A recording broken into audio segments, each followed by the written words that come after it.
नमस्कार, मैं डॉक्टर कृति श्रीवास्तव, स्त्री व प्रसूति रोग विशेषज्ञ, मार्वल हॉस्पिटल भोपाल से।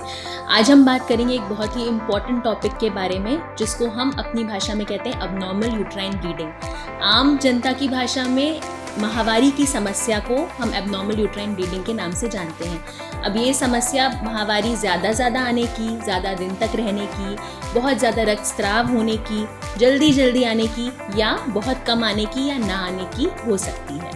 अब इसके बहुत सारे कारण हो सकते हैं और ये डिपेंड करता है महिला के एज ग्रुप पे।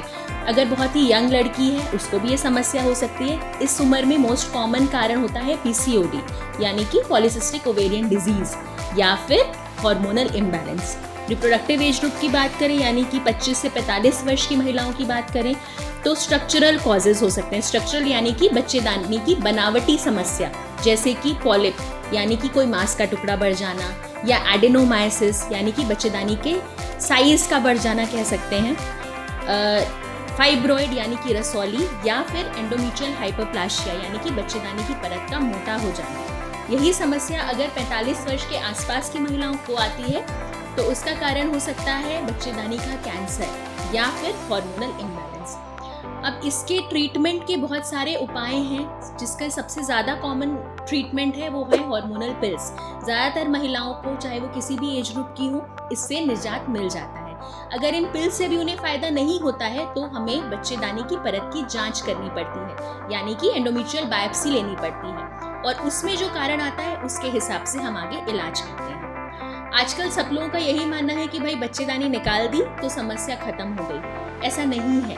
बच्चेदानी निकलने के बाद बहुत सारी समस्याएं आगे आती हैं, जैसे कि हड्डी कमज़ोर होना, थायराइड की तकलीफ होना और अन्य समस्याएं आती हैं। मूड डिसऑर्डर्स हो जाते हैं, चिड़चिड़ाहट होने लगती है।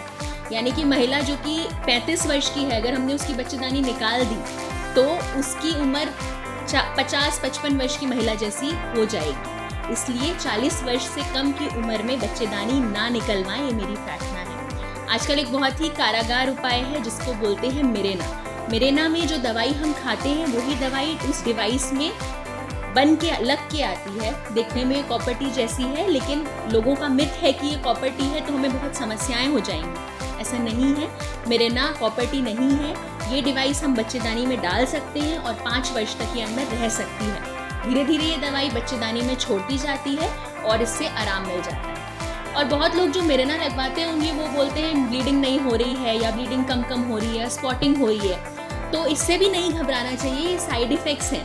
3 से 4 महीने मिरेना लगाने के बाद जब शरीर उसका अभ्यस्त हो जाता है तो अपने आप ये समस्याएं चली जाती हैं।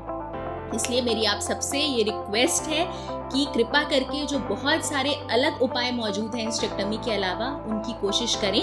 और अगर आप 40 वर्ष से ज़्यादा की हो गई हैं तो बिल्कुल बच्चेदानी निकलवाने के बारे में सोचें, लेकिन उसके पहले नहीं सोचें।